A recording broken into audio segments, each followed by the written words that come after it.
If you go into life believing that the world is complete, well, then you must go look for a job and do whatever you got to.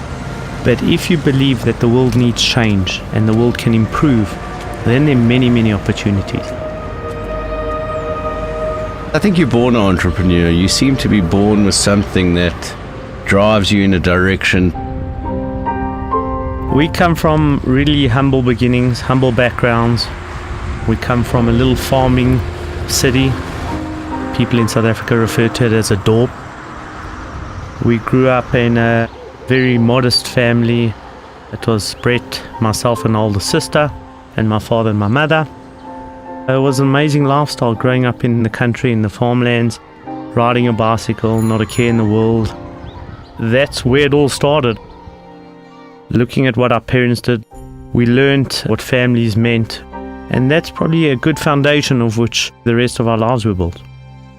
In September the 10th, 1980, I was 8 years old and Brett was 5. My father passed away suddenly.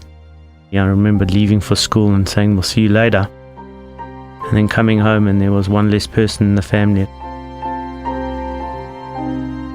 Brett and myself, learned to fend for ourselves far earlier because we had to. My mother was a fantastic support structure. But you miss out a father figure, and I think that gave us different life skills. We were looking after one another. We always had one another's back. My mother had a great acumen to business. She had a great discipline to money and a great discipline to how you buy things for cash and not go into credit, and that was absolutely inbred in us. There's no doubt in my mind that my mother played a massive part in the thinking of how we do business. My second father, who was a tremendous man, a lot of lessons learned from him, how hard he worked, how diligent he was, always at work by 7:30, working Saturdays.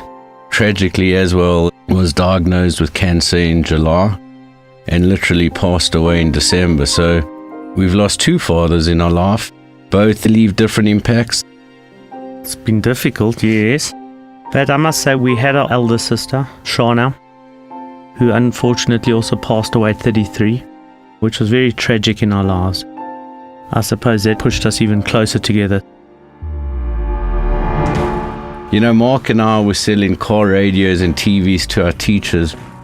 I remember I had raffles from grade 8 all the way through to grade 12 twice a year for a JVC front loader with a shuttle, and all the teachers were buying, and it was pretty normal. It was a normal business, and the truth is, if it wasn't bolted down, we did sell it.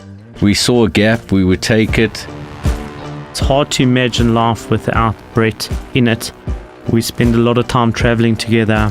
We share an office together. We share bank accounts together. We share almost every aspect of our lives. We are an electronic voucher distributor where we take pins over the air and we digitize products into a prepaid form, allowing the masses of the world and the unbanked people of the world the opportunity to have every single product like you and I in the urban world. The group has a 60% share of the South African prepaid airtime market, which is significant. 80% of our business is really the independent, the rural, giving the ability to the spaza shop, to the shebeen, the mom and pop store, the cash and carry, giving them the ability to sell all products.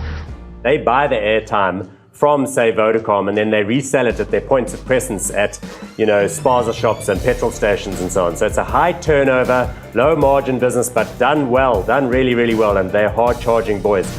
We worked hard. We still work hard. 18 hours a day was a common occurrence. When we were just about to form Blue Label in about 2000, we started a tradition. Every time we did a deal, we'd open a bottle of blue and we'd write on the back of the bottle of blue what the deal was, and we would sign it. We said, well, why don't we try register the name Blue Label? It's an aspiring brand. And everyone laughed and said, you'll never get it. We only had one complaint with the name Blue Label, and that was from Blue Label Mari biscuits. And how we settled is we promised not to bake, and they promised not to sell airtime, and that's how we settled on that one. Everyone wants their name immortalized on a bottle of blue, and it's become a phenomenal tradition. Wherever we go in the world, wherever we want to do a deal with foreign companies, they say, we heard about your deal, we're drinking a bottle of blue. We said, game on, game on.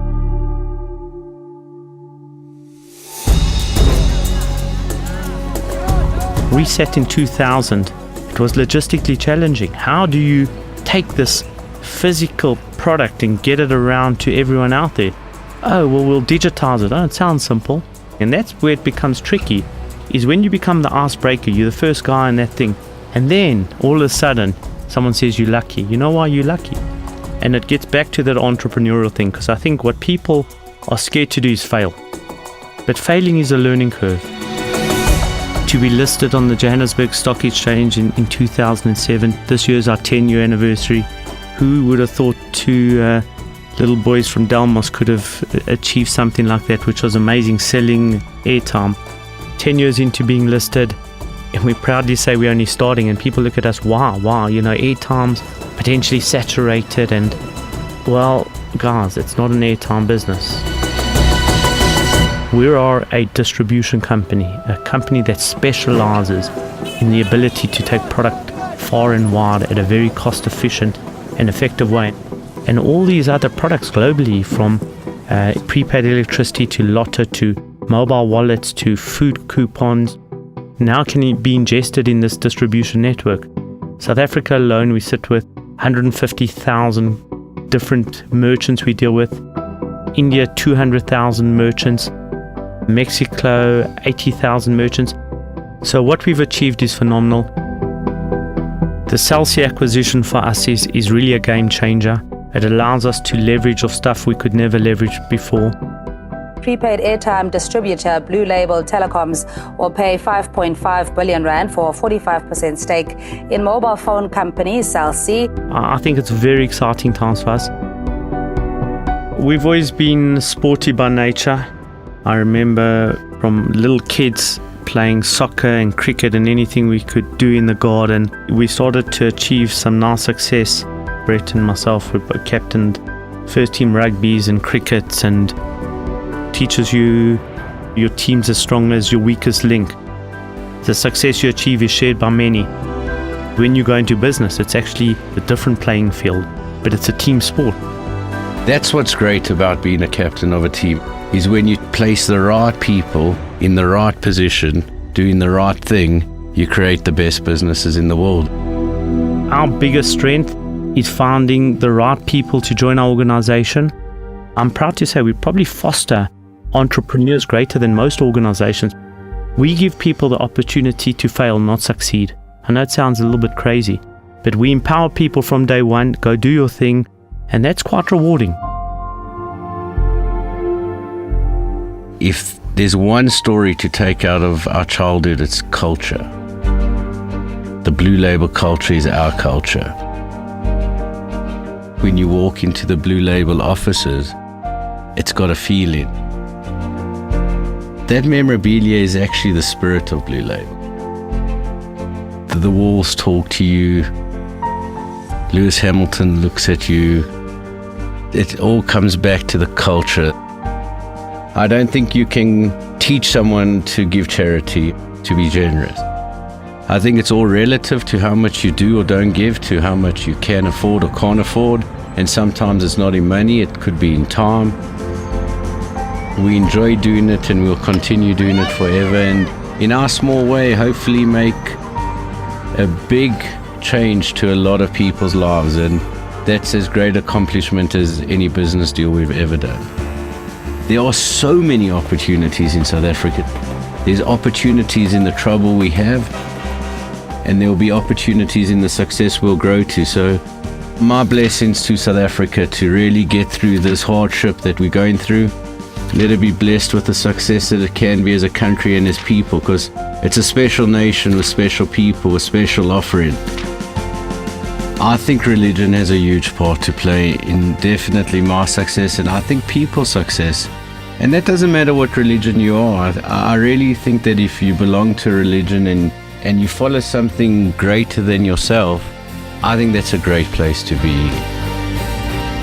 If I'm really going to be successful at the end of the day, I'm going to get my family, I'm going to get my friends, and I'm going to get Blue Label all in line with each other and absolutely clap my hands every day and enjoy every day like I do today.